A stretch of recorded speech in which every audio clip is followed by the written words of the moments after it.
بسم اللہ الرحمن الرحیم۔ السلام علیکم۔ پرانے زمانے کی بات ہے، ایک سونار جو کہ بمبئی کا رہنے والا تھا لاہور آیا۔ اس کے پاس کافی موتی تھے۔ اس نے وہ موتی ایک مجلس میں کھولے اور سب کو دکھانے لگا۔ اس نے ایک موتی جیب میں سے نکالا اور لوگوں کو دکھاتے ہوئے بولا کہ یہ موتی شب افروز ہے، یعنی رات کو چمکتا ہے۔ جب اس نے سامان سمیٹا اور اٹھ کر جانے لگا تو ایک چور جو اسی مجلس میں بیٹھا تھا پوچھنے لگا، جناب کہاں کے ارادے ہیں؟ سونار نے جواب دیا، بمبئی جا رہا ہوں۔ چور نے کہا، اتفاق دیکھیں میرا بھی وہیں کا پروگرام ہے، چلیں مل کر چلتے ہیں۔ یہ سونار بھی سمجھ گیا کہ یہ میرا ہم سفر نہیں ہے بلکہ اس موتی کے پیچھے ہے، لیکن سمجھدار تھا، کہنے لگا آؤ چلتے ہیں۔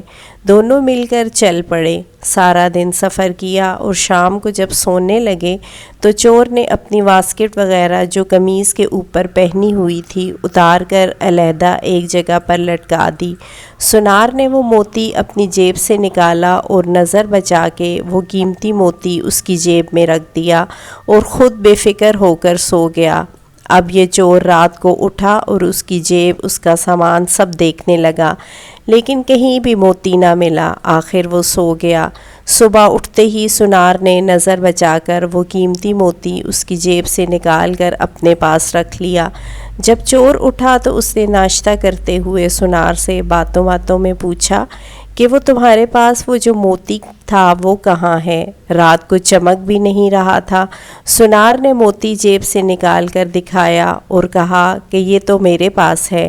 چور حیران ہو گیا کہ میں نے اس کی پوری جیب چھان ماری لیکن مجھے یہ نہ ملا، لیکن اس نے ابھی جیب سے نکال کر دکھا دیا۔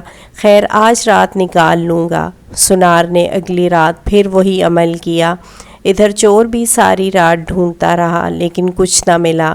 صبح کو پھر وہی ماجرا کہ موتی سونار کی جیب سے نکل آیا۔ یہی کام 3 سے 4 دن چلتا رہا۔ آخر چور نے ایک صبح سونار سے کہا کہ میں آپ کا ہمراہی نہیں تھا، میں بس آپ کے ساتھ اس موتی کی خاطر تھا۔ آج میں آپ کو استاد مانتا ہوں، آپ مجھے بتائیں کہ آپ یہ موتی رکھتے کہاں تھے رات کو؟ اس نے کہا، میاں تو اوروں کی جیبیں ٹٹولتا رہا، کبھی اپنی جیب میں بھی ہاتھ ڈالا ہوتا۔